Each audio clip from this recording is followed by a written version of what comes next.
Mike Tomlin, the betting favorite right now in Coach of the Year. Famously, Mike Tomlin has never won this award.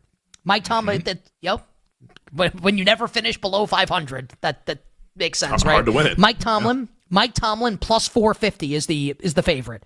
Dan Campbell and Dan Quinn are both 5-1 behind Mike Tomlin. Andy Reid is also 5-1. Jim Harbaugh, not John, Jim, plus 650, along with Kevin O'Connell. Jonathan Calamity Gannon of the suddenly 6-4 Arizona Cardinals. Cardinals heading into their bye. Calamity Gannon at 8-1. Let's dissect this, man. Feels like there has to be some kind of betting opportunity here. Lay it out for us.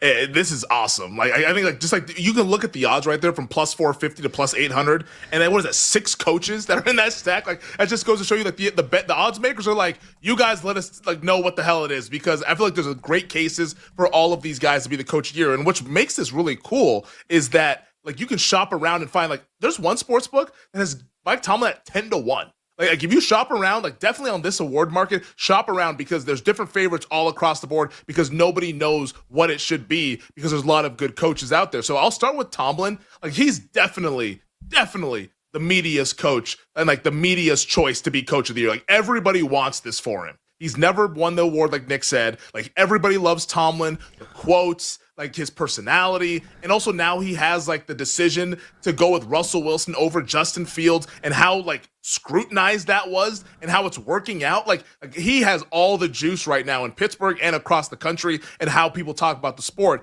My only problem with Mike Tomlin, though, is that this week you're a 3-point underdog, and you also play all these other AFC North games. You host Kansas City. The schedule is still difficult, so I would not want to bet plus 450 on Mike Tomlin just because the schedule is too difficult. Or I think that, honestly, he might just end up at 10-7, 11-6 again. And does he really win at 11-6? I think there's going to be other good candidates. So Tomlin, for me, he is not a bet. Andy Reid, this is the one where I think that it's like, honestly, it all comes down to this Sunday for Andy Reid. If they win this game against the Buffalo Bills, at that point, he needs to be the favorite, and I'll start looking around to betting Andy Reid, because like if they beat the Bills, then like where are the other losses coming from? Like it's Panthers, Raiders, Chargers, Browns, Texans, Steelers, and Broncos. What is that? 15-2 at worst? Like if that's the case, I think he actually wins, because he's another lifetime achievement guy who hasn't won the award since like 2002 or 2001 with the Philadelphia Eagles. Like it's been a long time since Andy Reid has won it. So if he wins on Sunday, I think Andy Reid needs to be the favorite and in the driver's seat to win this award.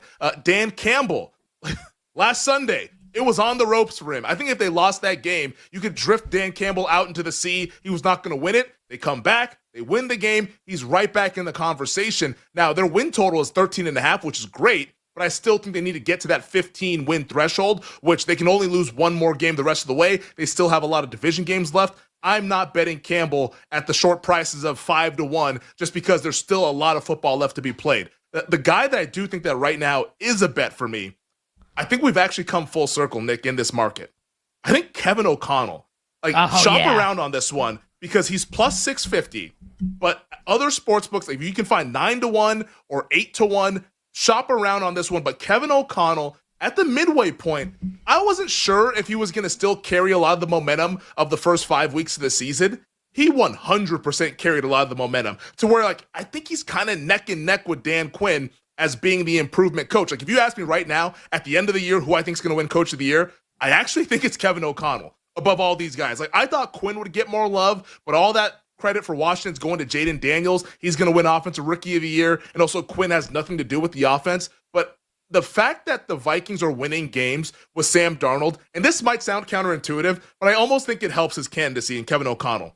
Sam Darnold playing poorly almost like reinforces what a great coaching job Kevin O'Connell's doing and how much credit that he's going to get. Like, that sounds insane, but like that's how these people look at these things, and he's getting all the credit for this team winning with Sam Darnold at quarterback. This isn't the Darnold that we saw against San Francisco or Houston when he was playing well. He was throwing red zone interceptions like they were going out of style against Jacksonville, and they only put up 12 points. Like, he is clearly clearly being uplifted by a coaching staff. And even with as good a coaching as Kevin O'Connell's doing, like Sam Darnold still has his warts. So I almost think that him playing poorly helps Kevin O'Connell's case in being the coach of the year, because when the Vikings end the year at 11-6 or best case scenario 12-5, he's going to get all the credit and everyone's going to say, how in the world did you make the playoffs with Sam Darnold, who's been a career journeyman at best and had been an absolute bust at worst in his NFL career. So that is the bet for me right now in this week. Kevin O'Connell, who is a 6-point favorite on the road in Tennessee, another good opportunity to win a game, to get to 8-2. Yes, the division is tough, and they have a lot of division games coming up down the stretch, but I think Kevin O'Connell right now, we have gone back to square one. I think he is the bet to make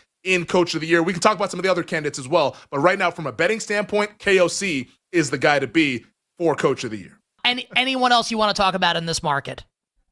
Jonathan Gannon is another interesting guy because like their win total is now up to 9.5. There's a chance the Cardinals win the division, which I always think, because like I don't think Kevin O'Connell's going to win the division. That's going to go to the Detroit Lions. At this point, it's looking pretty rocky for my guy Dan Quinn to win the NFC East. They lost this past Sunday. Now they're a 3.5-point dog on the road on a short week, coming off a physical game against Pittsburgh. Winning the division hits different.